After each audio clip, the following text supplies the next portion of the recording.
ಮತ್ತೊಂದು ಸುತ್ತಿನ ಕಾವೇರಿ ಹೋರಾಟ ನಡೆಯುವ ಲಕ್ಷಣಗಳು ಕಾಣಿಸ್ತಿವೆ. ಮೇಕೆದಾಟು ಯೋಜನೆ ವಿರೋಧಿಸಿ ಗುರುವಾರವಷ್ಟೇ ತಮಿಳುನಾಡು ರಾಜ್ಯಪಾಲರು ಭಾಷಣ ಮಾಡಿದರು.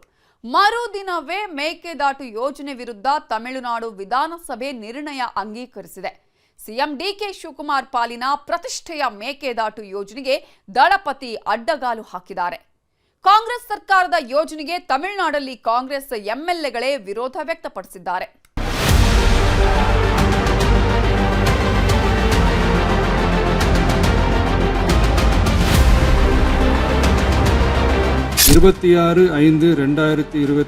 அன்று மேகதாது பிரச்சினைக்காக பிரத்யேகமாக தனி நடுவர் மன்றம் அமைப்பது குறித்து சட்ட வல்லுநர்களுடன் கலந்தாலோசித்து தனி நடுவர் மன்றம் அமைக்க ஏற்கனவே தேவையான சட்ட நடவடிக்கைகள் எடுக்கப்பட்டு வருகின்றன.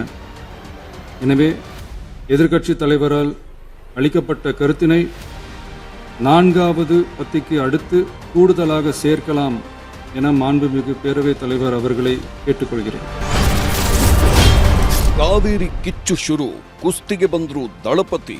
மாண்புமிகு முதலமைச்சர் அவர்களின் தீர்மானம் திருத்தியவாறு பேரவையின் முடிவுக்கு விடப்படுகிறது. ஏற்போர் ஆம் என்க.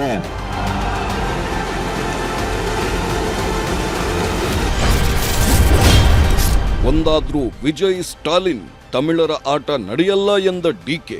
ಈ ಪ್ರಾಜೆಕ್ಟು ತಮಿಳುನಾಡವ್ರಿಗೆ ಜಾಸ್ತಿ, ಕರ್ನಾಟಕದಿಂದ ಏನಪ್ಪ ಅಂದರೆ ಬ್ಯಾಲೆನ್ಸಿಂಗ್ ರಿಸರ್ವ್ ಮಾಡೋದ್ರಿಂದ ಏನು ಕಷ್ಟಕಾಲದಲ್ಲಿ ಅವ್ರಿಗೆ ನೀರನ್ನು ಏನು ನಾವು ಕಂಪಲ್ಸರಿ ಕೊಡಬೇಕು, 177 TMC ನೀರು ಕೊಡಬೇಕು, ಆ ನೀರನ್ನು ಅವ್ರಿಗೆ ಕೊಡ್ತೇವೆ. ಅವರು ಕರ್ನಾಟಕದವರು ಬದುಕಬೇಕು, ತಮಿಳುನಾಡವ್ರಿಗೂ ಬದುಕಬೇಕು. ನಾವು ನಮ್ಗೇನು ಅವ್ರಿಗೆ ಮನವಿ ಮಾಡಬೇಕು, ಖಂಡಿತ ಅವ್ರಿಗೆ ಮನವಿ ಮಾಡ್ತೇವೆ. ಹಿತಾಸಕ್ತಿನಲ್ಲಿ ರೆಸಲ್ಯೂಷನ್ ಪಾಸ್ ಮಾಡ್ಕೋತಾರೆ. ನಾವೇನು ಮಾಡಬೇಕು, ನಾವು ಮಾಡಬೇಕಲ್ಲ. ಕೋರ್ಟ್ ಆರ್ಡರ್ ಕ್ಲಿಯರ್ ಇದೆ. ವಿ ಆರ್ ಮೇರ್ಲಿ ಈಗ ನಾವು ಅವ್ರ ಪಾಲಿನ ನೀರನ್ನು ನಾವು ಕಸ್ಕೋತಾ ಇದ್ದೀವಿ ಅಂದರೆ ಅವರು ಏನಾದರೂ ಏನು ಆಕ್ಷೇಪ ವ್ಯಕ್ತಪಡಿಸಲಿ. ದಳಪತಿ ವರ್ಸಸ್ ಡಿಕೆಶಿ, ಏನಿದು ಯೋಜನೆ, ವಿವಾದ ಏಕೆ?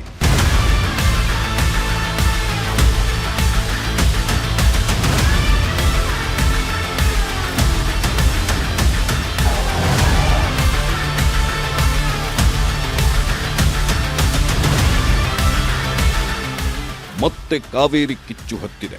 ಹಾಲಿ ಸಿಎಂ ಡಿಕೆ ಶಿವಕುಮಾರ್ ಅವರ ಕನಸು, ದಶಕಗಳಿಂದ ಕನಸುತ್ತಿರೋ ಯೋಜನೆ, ಬೆಂಗಳೂರಿನ ನೀರಿನ ದಾಹ ತಣಿಸುವ ಮೇಕೆದಾಟು ಯೋಜನೆಗೆ ಇದೇ ಮೊದಲ ಬಾರಿ ತಮಿಳುನಾಡು ವಿಧಾನಸಭೆ ಸರ್ವಾನುಮತದಿಂದ ವಿರೋಧಿಸಿ ನಿರ್ಣಯ ಅಂಗೀಕರಿಸಿದೆ. ಮೇಕೆದಾಟು ಯೋಜನೆಯನ್ನ ಹಾರ್ಟ್ ಮಾತ್ರವಲ್ಲ, ಹಾರ್ಟ್ ಆಫ್ ಸೌತ್ ಎಂದು ಸಿಎಂ ಹೇಳಿದ ಮರುದಿನವೇ ದಳಪತಿ ವಿಜಯ್ ವಿಧಾನಸಭೆಯಲ್ಲಿ ನಿರ್ಣಯವನ್ನೇ ಅಂಗೀಕರಿಸಿ ಕೇಂದ್ರಕ್ಕೆ ಕಳುಹಿಸಿದ್ದಾರೆ. ಈ ವಿಚಾರದಲ್ಲಿ ತಾವೆಲ್ಲ ಒಂದು, ತಮಿಳುನಾಡಿನ ಪರ ಅಂತ ವಿಧಾನಸಭೆಯಲ್ಲೇ ಡಿಎಂಕೆ ಸೇರಿ ವಿಪಕ್ಷಗಳು ದನಿಗೂಡಿಸಿವೆ. ಅಲ್ಲಿಗೆ ತಮಿಳುನಾಡು ಕರ್ನಾಟಕ ಮಧ್ಯೆ ಮತ್ತೊಂದು ಸುತ್ತಿನ ಕಾವೇರಿ ಸಂಘರ್ಷವೇ ಶುರುವಾದಂತಾಗಿದೆ.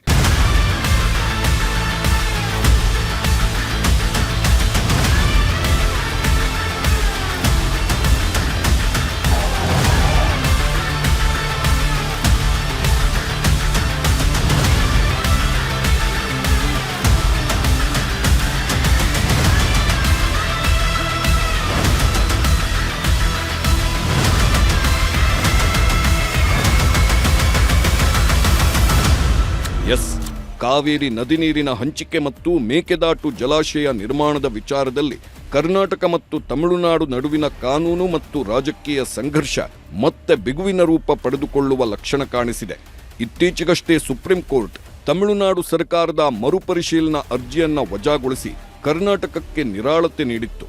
ಆದರೂ ತಮಿಳುನಾಡಿನ ನೂತನ ಮುಖ್ಯಮಂತ್ರಿ ವಿಜಯ್ ನೇತೃತ್ವದ ಸರ್ಕಾರ ಮೇಕೆದಾಟು ಯೋಜನೆಗೆ ಅಡ್ಡಗಾಲು ಹಾಕಲು ಮುಂದಾಗಿದೆ. ತಮಿಳುನಾಡು ವಿಧಾನಸಭೆಯ ಜಂಟಿ ಅಧಿವೇಶನದಲ್ಲಿ ರಾಜ್ಯಪಾಲ ರಾಜೇಂದ್ರ ವಿಶ್ವನಾಥ್ ಅರ್ಲೇಕರ್ ಅವರ ಭಾಷಣದ ಮೂಲಕ ಯಾವುದೇ ಕಾರಣಕ್ಕೂ ಮೇಕೆದಾಟು ಡ್ಯಾಂ ನಿರ್ಮಿಸಲು ಬಿಡುವುದಿಲ್ಲ ಅಂತ ತಮಿಳುನಾಡು ಪ್ರತಿಜ್ಞೆ ಮಾಡಿದೆ. Tamil has the right to use Kaveri water from time immemorial. Even after our right was upheld in the Supreme Court, we are having to struggle every year to obtain Kaveri water. Instead of giving our due share of water, only surplus water is being released to Tamil Nadu by the government of Karnataka. In this situation, government of Karnataka is attempting to implement the Mekedatu project. If this project is implemented, agricultural production as well as farmers' livelihood will be severely affected. This government is taking necessary legal measures to halt this and to get water for Tamil Nadu at the right time. Tamil Nadu ಅಸೆಂಬ್ಲಿಯಲ್ಲೂ ನಿರ್ಣಯ, ಕಾವೇರಿಗಾಗಿ ಒಂದಾದ ತಮಿಳುನಾಡು ಪಕ್ಷಗಳು. ತಮಿಳುನಾಡು ರಾಜ್ಯಪಾಲರ ಭಾಷಣದ ಮೂಲಕ ಮೇಕೆದಾಟು ಯೋಜನೆಯನ್ನ ವಿರೋಧಿಸಿದ್ದ ದಳಪತಿ ಮರುದಿನ ವಿಧಾನಸಭೆಯಲ್ಲಿ ಯೋಜನೆಯನ್ನ ವಿರೋಧಿಸುವ ನಿರ್ಣಯವನ್ನೂ ಮಂಡಿಸಿದ್ರು. ಮೇಕೆದಾಟು ಅಣೆಕಟ್ಟು ಯೋಜನೆಗೆ ತಾಂತ್ರಿಕ ಮತ್ತು ಪರಿಸರ ಕ್ಲಿಯರೆನ್ಸ್ ಸೇರಿ ಯಾವುದೇ ಅನುಮೋದನೆ ನೀಡದಂತೆ ಕೇಂದ್ರ ಸರ್ಕಾರವನ್ನ ಒತ್ತಾಯಿಸುವ ನಿರ್ಣಯವನ್ನ ದಳಪತಿ ವಿಜಯ್ ಮಂಡಿಸಿದ್ರು. ಮತ್ತೆ ಶುರು ಕರ್ನಾಟಕ ವರ್ಸಸ್ ತಮಿಳುನಾಡು ಕದನ. ಮೇಕೆದಾಟು ಯೋಜನೆಗೆ ದಳಪತಿ ಅಡ್ಡಗಾಲು. ತಮಿಳುನಾಡಿನಲ್ಲಿ ನಟ ದಳಪತಿ ವಿಜಯ ಸಾಧಿಸಿ ಸಿಎಂ ಆದ್ರು. ಕೆಲ ದಿನಗಳಲ್ಲಿ ಕರ್ನಾಟಕಕ್ಕೂ ಹೊಸ ಮುಖ್ಯಮಂತ್ರಿ ಬಂದ್ರು. ಅಲ್ಲಿ ದಳಪತಿ ವಿಜಯ್, ಇಲ್ಲಿ ಡಿಕೆ ಶಿವಕುಮಾರ್. ಅದು ಕೂಡ ಮೇಕೆದಾಟು ಎಂಬ ಕಾವೇರಿ ನೀರಿನ ಯೋಜನೆಗಾಗಿ ಹಲವು ಹೋರಾಟಗಳನ್ನ ಮಾಡಿದವರು, ಯೋಜನೆಗಾಗಿ ಪಾದಯಾತ್ರೆ ಮಾಡಿದವರು, ಜಲಸಂಪನ್ಮೂಲ ಸಚಿವರಾಗಿದ್ದಾಗ ಸಾಕಷ್ಟು ಪ್ರಯತ್ನಿಸಿದವರು, ಈ ಯೋಜನೆಗಾಗಿ ಕೇಂದ್ರ ಸಚಿವರನ್ನೂ ಭೇಟಿಯಾಗಿ ಬಂದವರು. ಈಗ ಈ ಇಬ್ಬರೂ ನೆರೆ ರಾಜ್ಯಗಳ ಸಿಎಂಗಳ ನಡುವೆ ಮಹಾಯುದ್ಧ ನಡೆದೇ ಬಿಡೋ ಎಲ್ಲಾ ಲಕ್ಷಣಗಳು ಕಾಣಿಸ್ತಿವೆ. ಅಂಥದ್ದೊಂದು ಯುದ್ಧಕ್ಕೆ ಶುಕ್ರವಾರ ದಳಪತಿ ವಿಜಯ್ ಮುನ್ನುಡಿಯನ್ನೂ ಬರೆದಿದ್ದಾರೆ. 26/5/2026 அன்று மேகதாது பிரச்சினைக்காக பிரத்யேகமாக தனி நடுவர் மன்றம் அமைப்பது குறித்து சட்ட வல்லுநர்களுடன் கலந்தாலோசித்து தனி நடுவர் மன்றம் அமைக்க ஏற்கனவே தேவையான சட்ட நடவடிக்கைகள் எடுக்கப்பட்டு வருகின்றன. எனவே எதிர்க்கட்சி தலைவரால் அளிக்கப்பட்ட கருத்தினை 4வது பத்திக்கு அடுத்து கூடுதலாக சேர்க்கலாம் என மாண்புமிகு பேரவைத் தலைவர் அவர்களை கேட்டுக்கொள்கிறேன். ತಮಿಳುನಾಡು ವಿಧಾನಸಭೆ ಶುಕ್ರವಾರ ಸರ್ವಾನುಮತದಿಂದ ಈ ನಿರ್ಣಯವನ್ನ ಅಂಗೀಕರಿಸಿತು. ನಿರ್ಣಯದ ಪರ ಡಿಎಂಕೆಯ ಉದಯನಿಧಿ ಸ್ಟಾಲಿನ್, ಪಳನಿಸ್ವಾಮಿ ಸೇರಿದಂತೆ ವಿಪಕ್ಷಗಳ ನಾಯಕರು ಮಾತನಾಡಿದ್ರು. ಈ ಸಂಬಂಧ ವಿಜಯ್ ಜೊತೆಗೆ ಕೇಂದ್ರ ನಾಯಕರನ್ನ ಜೊತೆಯಾಗಿ ಭೇಟಿ ಮಾಡುವುದಾಗಿಯೂ ಸ್ಟಾಲಿನ್ ಘೋಷಿಸಿದ್ರು. ಅಲ್ಲಿಗೆ ತಮಿಳುನಾಡು ನಾಯಕರೆಲ್ಲ ಒಂದಾಗಿರುವುದು ಸ್ಪಷ್ಟವಾಗಿತ್ತು ಮತ್ತು ಕರ್ನಾಟಕ ತಮಿಳುನಾಡು ಮಧ್ಯೆ ಮತ್ತೊಂದು ಸುತ್ತಿನ ಕಾವೇರಿ ಸಂಘರ್ಷಕ್ಕೆ ಎಲ್ಲಾ ರೀತಿಯಲ್ಲಿ ವೇದಿಕೆ ಸಿದ್ಧಗೊಂಡಿದೆ. ಬೆಂಗಳೂರು ನಗರದಿಂದ 90 ಕಿಲೋಮೀಟರ್ ದೂರದ ರಾಮನಗರ ಜಿಲ್ಲೆ ಸಮೀಪ ಬರುವ ಸ್ಥಳವೇ ಮೇಕೆದಾಟು. ಕಾವೇರಿ ನದಿ ಇಲ್ಲಿ ರಭಸವಾಗಿ ಹರಿದು ಬಂಡೆ ಕೊರೆದು ವಿಚಿತ್ರ ಆಕೃತಿ ಮೂಡಿಸಿದೆ. ಈ ಸ್ಥಳದಲ್ಲಿ ಆಹಾರ ತಿನ್ನಲು ಬರುವ ಮೇಕೆಗಳು ಬಂಡೆ ದಾಟುವ ಕಾರಣಕ್ಕೆ ಈ ಪ್ರದೇಶದ ಹೆಸರು ಮೇಕೆದಾಟು ಎಂದಾಗಿದೆ ಎಂಬ ಮಾಹಿತಿ ಇದೆ. ಕಾವೇರಿ ವಿವಾದದ ಕಿಚ್ಚು ಹೊತ್ತಿರುವಾಗ ಕಾವೇರಿ ನೀರಿನ ಸಮಸ್ಯೆಗೆ ಮೇಕೆದಾಟು ಡ್ಯಾಂ ಒಂದೇ ಪರಿಹಾರ ಅಂತ ಕರ್ನಾಟಕ ನಿರ್ಧರಿಸಿತ್ತು. ಈ ಯೋಜನೆಯಿಂದ 66 ಟಿಎಂಸಿ ನೀರು ಅವರಿಗೆ ಸೇರಿ ಕೆಆರ್ಎಸ್, ಕಬಿನಿ, ಹೇಮಾವತಿ ಅಣೆಕಟ್ಟೆ ಮೇಲಿನ ಒತ್ತಡ ತಗ್ಗುತ್ತದೆ. ಬೆಂಗಳೂರಿನ ಕುಡಿಯುವ ನೀರಿಗೂ ಸಾಕಷ್ಟು ಅನುಕೂಲವಾಗುತ್ತೆ ಅನ್ನೋದು ಸಿಎಂ ಡಿಕೆ ಶಿವಕುಮಾರ್ ವಾದ. ಬ್ರಿಟಿಷ್ ಕಾಲದಲ್ಲೇ ಯೋಜನೆಗೆ ಒಪ್ಪಿಗೆ. ಹೌದು, ಈಗ ತಮಿಳುನಾಡು ವಿಧಾನಸಭೆ ಮೇಕೆದಾಟು ಯೋಜನೆಗೆ ವಿರೋಧ ವ್ಯಕ್ತಪಡಿಸಿರಬಹುದು. ಆದರೆ ದಾಖಲೆಗಳ ಪ್ರಕಾರ ಈ ಹಿಂದೆಯೇ ಯೋಜನೆಗೆ ಕೇಂದ್ರ ಸರ್ಕಾರ ಅನುಮತಿ ನೀಡಿದೆ. ಅಂದ್ರೆ 1924ರಲ್ಲಿ ಅಂದಿನ ಬ್ರಿಟಿಷ್ ಸರ್ಕಾರ ಮದ್ರಾಸ್ ಪ್ರೆಸಿಡೆನ್ಸಿ ಮತ್ತು ಮೈಸೂರು ರಾಜ್ಯಗಳ ನಡುವೆ ಒಪ್ಪಂದ ನಡೆದು ಮೈಸೂರು ರಾಜ್ಯಕ್ಕೆ ಮೇಕೆದಾಟು ಅಣೆಕಟ್ಟೆ ಕಟ್ಟೋದಕ್ಕೆ ಒಪ್ಪಿಗೆ ನೀಡಲಾಗಿತ್ತು. ಈಗ ತಮಿಳುನಾಡು ಸರ್ಕಾರ ನಾವು ಹಿಂದಿನ ಕಾಲದಿಂದಲೇ ನೀರು ಬಳಸುತ್ತಿದ್ದೇವೆ ಅಂತ ಹೇಳ್ತಿದ್ರು. ದಾಖಲೆಯಲ್ಲಿರೋದೇ ಬೇರೆ ಅನ್ನೋದನ್ನ ನೀರಾವರಿ ತಜ್ಞರು ವಾದಿಸ್ತಾರೆ. ನಾವು ಕಟ್ಟಲಕ್ಕೆ ಕಾರಣ ಏನಪ್ಪ ಅಂದರೆ ಭಾಳ ಹಿಂದೆ 1924 ಅಗ್ರಿಮೆಂಟ್ ಆದ ತಕ್ಷಣ ಅಂದಿನ ಕೇಂದ್ರ ಸರ್ಕಾರದಲ್ಲಿ ಬ್ರಿಟಿಷ್ ಸರ್ಕಾರ ಇತ್ತು. ಅವರು ಒಂದು ಪ್ರೆಸ್ ಸ್ಟೇಟ್ಮೆಂಟ್ ಕೊಟ್ಟರು. ಏನಂದರೆ ನಾವು ಅಂದಿನ ಮೈಸೂರು ರಾಜ್ಯ ಏನೋ ಒಂದು ಮೇಕೆದಾಟು ಯೋಜನೆ ಒಂದು ಚಿಕ್ಕದು ಮಾಡಿತ್ತು, ಅದನ್ನು ನಾವು ತತ್ವ ಸಹ ಒಪ್ಪಿದ್ದೀವಿ ಅಂತ ಹೇಳಿಬಿಟ್ಟಿತ್ತು. ಯಾವಾಗ ಜೂಲೈ 1924 ಫೆಬ್ರವರಿ 5th ಜೂನಲ್ಲಿ 1924 ಅಗ್ರಿಮೆಂಟ್ ಆಯಿತು. ಅದಾದ ಒಂದು ತಿಂಗಳಲ್ಲೇ ಒಂದು ಪ್ರೆಸ್ ಸ್ಟೇಟ್ಮೆಂಟ್ ಮಾಡಿ ಅದರೊಳಗೆ ಏನೇನೋ ವಿಷಯಗಳು ಅಗ್ರಿಮೆಂಟ್ ಬಗ್ಗೆ ಹೇಳಿ ಕೊನೆ ಪ್ಯಾರಾ ಒಳಗೆ ಹೇಳ್ತಾನೆ, ನಾವು ಕರ್ನಾಟಕ ರಾಜ್ಯ, ಅಂದಿನ ಮೈಸೂರು ರಾಜ್ಯ, ಪ್ರಿನ್ಸಿಪಲ್ ಸ್ಟೇಟ್ ಆಫ್ ಮೈಸೂರಿನವ್ರಿಗೆ ಏನು ಮೇಕೆದಾಟು ಯೋಜನೆ ಮಾಡಬೇಕು ಅಂತ ಅವತ್ತಿದ್ರು, ಅದನ್ನು ನಾವು ತತ್ವ ಸಹ ಒಪ್ಪಿದ್ದೀವಿ ಅಂತ ಅವತ್ತೇ ಹೇಳಿಬಿಟ್ಟ. ಪ್ರೆಸ್ ಸ್ಟೇಟ್ಮೆಂಟ್ ಇದೆ, ನನ್ನ ಹತ್ರ ಕಾಪಿ ಇದೆ. ತಮಿಳುನಾಡು ವಿರೋಧ ಏಕೆ? ಅಷ್ಟಕ್ಕೂ ತಮಿಳುನಾಡು ಈ ಯೋಜನೆಗೆ ವಿರೋಧ ಮಾಡ್ತಾ ಇರೋದೇಕೆ ಅಂದ್ರೆ, ಕರ್ನಾಟಕವು ಈ ಜಲಾಶಯವನ್ನ ನಿರ್ಮಿಸಿದ್ರೆ ಮಳೆಗಾಲದಲ್ಲಿ ಮತ್ತು ಸಾಮಾನ್ಯ ದಿನಗಳಲ್ಲಿ ತಮಿಳುನಾಡಿಗೆ ಹರಿದು ಬರುವ ಕಾವೇರಿ ನೀರಿನ ಪ್ರಮಾಣ ಕಡಿಮೆಯಾಗುತ್ತೆ. ಇದು ಕಾವೇರಿ ಜಲವಿವಾದ ನ್ಯಾಯಾಧಿಕರಣ ಮತ್ತು ಸುಪ್ರೀಂ ಕೋರ್ಟ್ನ ತೀರ್ಪುಗಳ ಸ್ಪಷ್ಟ ಉಲ್ಲಂಘನೆ ಅನ್ನೋದು ಅವರ ಆರೋಪ. ಆದರೆ ಮೇಕೆದಾಟು ಯೋಜನೆ ಕೇವಲ ಕುಡಿಯುವ ನೀರು ಮತ್ತು ವಿದ್ಯುತ್ ಉತ್ಪಾದನೆಗೆ ಸೀಮಿತವಾದಂಥ ಯೋಜನೆ. ಮಳೆಗಾಲದಲ್ಲಿ ತಮಿಳುನಾಡಿಗೆ ಹರಿದು ಹೋಗುವ ಹೆಚ್ಚುವರಿ ನೀರನ್ನ ಮಾತ್ರ ಇಲ್ಲಿ ಸಂಗ್ರಹಿಸಲಾಗುತ್ತೆ. ಇದರಿಂದ ತಮಿಳುನಾಡಿಗೆ ನ್ಯಾಯಯುತವಾಗಿ ಸಿಗಬೇಕಾದ ನೀರಿನ ಪಾಲಿಗೆ ಯಾವುದೇ ಧಕ್ಕೆಯಾಗುವುದಿಲ್ಲ ಅಂತ ಕರ್ನಾಟಕ ಸ್ಪಷ್ಟಪಡಿಸಿದೆ. ಆದರೆ ತಮಿಳುನಾಡಿನ ಈ ಹಿಂದಿನ ಸರ್ಕಾರಗಳು ಈ ವಾದ ಒಪ್ಪಲಿಕ್ಕೆ ರೆಡಿಯಿಲ್ಲ. ಈಗಾಗಲೇ ಯೋಜನೆ ವಿರುದ್ಧ ಸುಪ್ರೀಂ ಕೋರ್ಟ್ ಮೆಟ್ಟಿಲೇರಿದ್ದಾರೆ. ಜೊತೆಗೆ ತಮಿಳುನಾಡು ಅಸೆಂಬ್ಲಿಯಲ್ಲೇ ನಿರ್ಣಯ ಅಂಗೀಕರಿಸಿ ಹೊಸ ಯುದ್ಧಕ್ಕೆ ನಾಂದಿ ಹಾಡಿದ್ದಾರೆ. ಹರಿದಾದ ಕಾವೇರಿ ಈ ಬಾರಿ ಸಂಘರ್ಷ ಪಕ್ಕ. ಇನ್ನು ಇದೇ ಹೊತ್ತಲ್ಲಿ ರಾಜ್ಯದಲ್ಲಿ ಕಾವೇರಿ ಕೊಳ್ಳದ ಪ್ರದೇಶಗಳಲ್ಲಿ ಮುಂಗಾರು ಮಳೆಯ ಭಾರೀ ಕೊರತೆ ಆವರಿಸಿದೆ. ಮುಂಗಾರು ಮಳೆ ಕ್ಷೀಣಿಸಿರೋದ್ರಿಂದ ಕಾವೇರಿ ಕೊಳ್ಳದ ಜಲಾಶಯಗಳಲ್ಲಿ ನೀರಿನ ಮಟ್ಟ ತಳಕ್ಕೆ ತಲುಪಿದೆ. ಕೊಡಗು ಜಿಲ್ಲೆಯಲ್ಲಿ ಮಳೆ ಕೈಕೊಟ್ಟಿದ್ದರಿಂದ ಕಾವೇರಿ ನದಿ ಸಂಪೂರ್ಣ ಬರಿದಾಗಿದ್ದು, ಕಳೆದ ವರ್ಷ 15 ಅಡಿಯಷ್ಟಿದ್ದ ನೀರಿನ ಮಟ್ಟ ಈ ಬಾರಿ ಕೇವಲ 1 ಅಡಿಗೆ ಕುಸಿದಿದೆ. ಕೆಆರ್ಎಸ್ ಜಲಾಶಯದಲ್ಲಿ ಸದ್ಯ ಲಭ್ಯವಿರುವ ನೀರನ್ನ ಕೇವಲ ಕುಡಿಯುವ ಉದ್ದೇಶಕ್ಕೆ ಮಾತ್ರ ಬಳಸಲು ಸಾಧ್ಯವಿದ್ದು, ಕೃಷಿಗೆ ನೀರು ಹರಿಸಲು ಸಾಧ್ಯವೇ ಇಲ್ಲ ಅಂತ ಮಂಡ್ಯ ಜಿಲ್ಲಾಡಳಿತ ಹೇಳಿದೆ. ಹಾಗಾದ್ರೆ ಈ ಬಾರಿ ಕರ್ನಾಟಕ ಮತ್ತು ತಮಿಳುನಾಡು ಮಧ್ಯೆ ಕಾವೇರಿ ಸಂಘರ್ಷ ಮತ್ತಷ್ಟು ತಾರಕಕ್ಕೇರೋದು ಸ್ಪಷ್ಟವಾಗಿದೆ.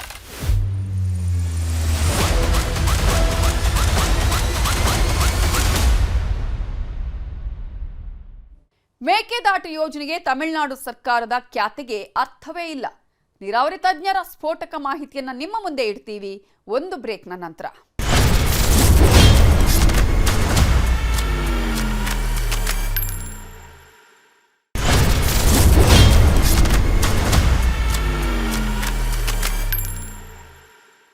ಕರ್ನಾಟಕದ ಮೇಕೆದಾಟು ಯೋಜನೆ ವಿರೋಧಿಸೋದೇ ನಮ್ಮ ಆಜನ್ಮ ಸಿದ್ಧ ಹಕ್ಕು ಅಂದ್ಕೊಂಡಿದ್ದಾರೆ ತಮಿಳುನಾಡಿನ ರಾಜಕಾರಣಿಗಳು. ಆದರೆ ಮೇಕೆದಾಟು ಯೋಜನೆ ವಿಷಯದಲ್ಲಿ ಸುಪ್ರೀಂ ಕೋರ್ಟ್ ತೀರ್ಪು ಕರ್ನಾಟಕದ ಪರವಾಗೇ ಇದೆ. ಅಷ್ಟೇ ಯಾಕೆ, ಬ್ರಿಟಿಷರ ಕಾಲದಲ್ಲೇ ಅಣೆಕಟ್ಟೆ ಕಟ್ಟೋದಿಕ್ಕೆ ಕರ್ನಾಟಕಕ್ಕೆ ಅನುಮತಿ ನೀಡಲಾಗಿತ್ತು. ಹೆಚ್ಚುವರಿ ನೀರಿಗಷ್ಟೇ ಅಣೆಕಟ್ಟೆ ನಿರ್ಮಾಣ ತಮಿಳುನಾಡಿನ ಖ್ಯಾತಿಗೆ ಅರ್ಥವೇ ಇಲ್ಲ. ನೀರಾವರಿ ತಜ್ಞರ ಪ್ರಕಾರ ತಮಿಳುನಾಡಿನ ವಾದಕ್ಕೆ ಅರ್ಥವೇ ಇಲ್ಲ. ಸುಪ್ರೀಂ ಕೋರ್ಟ್ನ ಈ ಹಿಂದಿನ ತೀರ್ಪು ಪ್ರಕಾರ ತಮಿಳುನಾಡಿಗೆ ಪ್ರತಿ ವರ್ಷ 177 ಟಿಎಂಸಿ ನೀರನ್ನ ಕರ್ನಾಟಕ ಕೊಡಲೇಬೇಕು. ಜೊತೆಗೆ ಮಳೆ ಕೊರತೆ ಇದ್ದಾಗ ಸಂಕಷ್ಟ ಸೂತ್ರವನ್ನು ಕೋರ್ಟ್ ನೀಡಿದೆ. ಆದರೆ ತಮಿಳುನಾಡಿಗೆ ಕೊಟ್ಟ ಬಳಿಕ ಉಳಿಯುವ ನೀರನ್ನ ಬಳಸುವ ಬಗ್ಗೆ ಕೋರ್ಟ್ಗಳು ಏನೂ ಹೇಳಲಿಲ್ಲ. ಈ ಉಳಿದ ನೀರನ್ನ ಬಳಸುವುದಕ್ಕಷ್ಟೇ ಮೇಕೆದಾಟಲ್ಲಿ ಅಣೆಕಟ್ಟೆಯನ್ನ ಕಟ್ಟಲಾಗ್ತಿದೆ.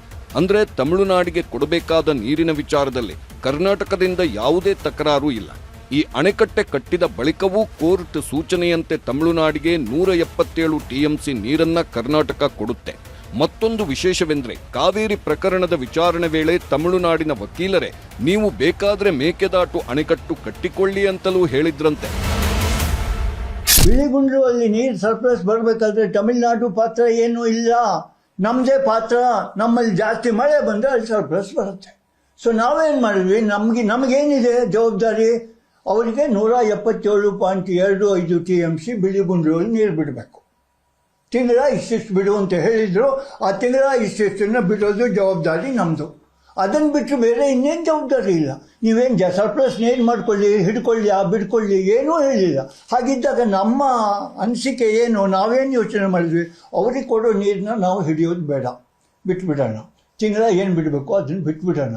ಅದಕ್ಕನ್ನ ಜಾಸ್ತಿ ಬರ್ತದೆ. ಏನು ಮಾಡಬೇಕು, ಒಂದು ಡ್ಯಾಮ್ ಕಟ್ಕೋಬೇಕು. ಡಿಕೆಶಿಗೆ ಪ್ರತಿಷ್ಠೆ, ಮೇಕೆದಾಟಿಗೆ ಸಿಗುತ್ತಾ ಮುಕ್ತಿ? ಹೌದು, ಅತ್ತ ವಿಜಯ್ ಕರ್ನಾಟಕದ ಪಾಲಿಗೆ ವಿಲನ್ ಆಗುತ್ತಿದ್ದಾರೆ. ತಮಿಳುನಾಡು ವಿಧಾನಸಭೆಯಲ್ಲೇ ನಿರ್ಣಯ ಅಂಗೀಕರಿಸಿದ್ದಾರೆ. ಮಾತ್ರವಲ್ಲ ದೆಹಲಿಗೆ ಹೋಗಿ ಲಾಬಿ ಮಾಡುತ್ತಿದ್ದಾರೆ. ಇತ್ತ ಕರ್ನಾಟಕದಲ್ಲಿ ಕನಕಪುರ ಬಂಡೆಯೂ ಸುಮ್ಮನೆ ಕೂತಿಲ್ಲ. ಮೇಕೆದಾಟು ಯೋಜನೆ ಡಿಕೆ ಶಿವಕುಮಾರ್ ಅವರ ಕನಸು. ಅವರ ತವರು ಕ್ಷೇತ್ರದ್ದೇ ಯೋಜನೆ. ವಿಪಕ್ಷದಲ್ಲಿದ್ದಾಗ ನಮ್ಮ ನೀರು ನಮ್ಮ ಹಕ್ಕು ಅಂತ ಪಾದಯಾತ್ರೆ ಮಾಡಿ ರಾಜ್ಯಾದ್ಯಂತ ಸಂಚಲನ ಸೃಷ್ಟಿಸಿದ್ದವರು ಡಿಕೆಶಿ. ಈಗ ಅವರೇ ರಾಜ್ಯದ ಮುಖ್ಯಮಂತ್ರಿ. ಅಧಿಕಾರದ ಚುಕ್ಕಾಣಿ ಹಿಡಿದಿರೋ ಡಿಕೆಶಿಗೆ ಮೇಕೆದಾಟು ನಿರ್ಮಾಣ ಮಾಡೋದು ಪ್ರತಿಷ್ಠೆಯ ಪ್ರಶ್ನೆ ಕೂಡ ಹೌದು. ತಮಿಳುನಾಡು ವಿಧಾನಸಭೆ ನಿರ್ಣಯ ಅಂಗೀಕಾರದ ಬಗ್ಗೆ ವಿಪಕ್ಷ ನಾಯಕ ಆರ್ ಅಶೋಕ್ ಕಿಡಿಕಾರಿದ್ದಾರೆ. ಡಿ.ಕೆ. ಶಿವಕುಮಾರ್ ಅವರು ನಾನೇನೋ ಕಡಿದು ಕಟ್ಟೆ ಹಾಕ್ಬಿಡ್ತೀನಿ ಅಂತೇಳಿ ಚುನಾವಣೆಗೆ ಮುಂಚೆ, ರಾಜ್ಯದ ಚುನಾವಣೆಗೆ ಮುಂಚೆ ಪಾದಯಾತ್ರೆ ಮಾಡಿದ್ರು. ಏನು ನಮ್ಮ ಸರ್ಕಾರ ಬಂದ ತಕ್ಷಣ ಮೇಕೆದಾಟು ಶಂಕುಸ್ಥಾಪನೆ ಮಾಡ್ತೀರಿ, ಅದಕ್ಕೆ ದುಡ್ಡು ಕೊಡ್ತೀರಿ, ಒಂದು 10,000 ಕೋಟಿ ಎಲ್ಲ ಹೇಳಿದ್ರು. 1 ರೂಪಾಯಿನೂ ಕೊಟ್ಟಿಲ್ಲ ಇದುವರೆಗೂ. ಡಿ.ಕೆ. ಶಿವಕುಮಾರ್ ಅವರು ಆಡ್ತಾ ಇರೋದು ಇದೊಂದೊಂದು ನಾಟಕ. ಕರ್ನಾಟಕ ಜನತೆಗೆ ಒಂದು ಹೇಳೋದು, ಅಲ್ಲೋಗಿ ತಮಿಳುನಾಡಿಗೆ ಬೆಂಬಲ ಮಾಡೋದು. ಇದು ಡಬಲ್ ಸ್ಟ್ಯಾಂಡರ್ಡ್. ಇವ್ರದ್ದು ಡಬಲ್ ಸ್ಟ್ಯಾಂಡರ್ಡ್. ಇದು 2 ನಾಲಿಗೆ ಕಾಂಗ್ರೆಸ್ ಸರ್ಕಾರಕ್ಕೆ 2 ನಾಲಿಗೆ, ಅಲ್ಲೊಂದು ನಾಲಿಗೆ ಇಲ್ಲೊಂದು ನಾಲಿಗೆ. ಈ ಹಿಂದೆ ಡಿಕೆ ಶಿವಕುಮಾರ್ ತಮಿಳುನಾಡಿನಲ್ಲಿ ಕಾಂಗ್ರೆಸ್ ಡಿಎಂಕೆ ಮೈತ್ರಿಕೂಟ ಅಧಿಕಾರಕ್ಕೆ ಬರುತ್ತೆ ಅಂದಿದ್ರು. ವಿಜಯ್ ಬಗ್ಗೆ ಕೇವಲವಾಗಿ ಮಾತನಾಡಿದ್ರು. ಆದ್ರೆ ವಿಜಯ್ ಗೆದ್ದ ಮೇಲೆ ಖುದ್ದು ಕರೆ ಮಾಡಿ ಅಭಿನಂದನೆ ಸಲ್ಲಿಸಿದ್ರು. ಈಗ ಸಿಎಂ ಪಟ್ಟವೇರಿರೋ ಡಿಕೆ ದಳಪತಿ ಜೊತೆ ಫೈಟ್ ಮಾಡಬೇಕಾದ ಸನ್ನಿವೇಶ ನಿರ್ಮಾಣವಾಗಿದೆ. ಈಗಷ್ಟೇ ಸಿಎಂ ಕುರ್ಚಿ ಏರಿರೋ ಇಬ್ಬರ ನಡುವೆ ಮೇಕೆದಾಟು ಮಹಾಕದನವೇ ನಡೆಯೋದು ಫಿಕ್ಸ್ ಆಗಿದೆ. ಮೇಕೆದಾಟು ಯೋಜನೆ ಕರ್ನಾಟಕ ಮತ್ತು ತಮಿಳುನಾಡು ನಡುವೆ ಮತ್ತೆ ಕಿಡಿ ಹಚ್ಚೋ ರೀತಿ ಕಾಣ್ತಾ ಇದೆ. ಸಿಎಂ ಪಟ್ಟವೇರಿರೋ ಡಿಕೆ ದಳಪತಿ ಜೊತೆ ಫೈಟ್ ಮಾಡಬೇಕಾದ ಸನ್ನಿವೇಶ ನಿರ್ಮಾಣವಾಗಿದೆ. ಈಗಷ್ಟೇ ಸಿಎಂ ಕುರ್ಚಿ ಏರಿರೋ ಇಬ್ಬರ ನಡುವೆ ಮೇಕೆದಾಟು ಮಹಾಸಮರ ನಡೆಯೋದು ಫಿಕ್ಸ್ ಆಗಿದೆ. ಒಟ್ನಲ್ಲಿ ಮೇಕೆದಾಟು ಯೋಜನೆ ಕರ್ನಾಟಕ ಮತ್ತು ತಮಿಳುನಾಡು ನಡುವೆ ಮತ್ತೆ ಕಿಡಿ ಹಚ್ಚೋ ರೀತಿ ಕಾಣ್ತಿದೆ. ಇದುವೇ ಹೊತ್ತಿನ ವಿಶೇಷ. ನೋಡ್ತಾ ಇರಿ ನ್ಯೂಸ್ 18 ಕನ್ನಡ. ಜಾಲ ನಮ್ಮದು, ಬಲ ನಿಮ್ಮದು.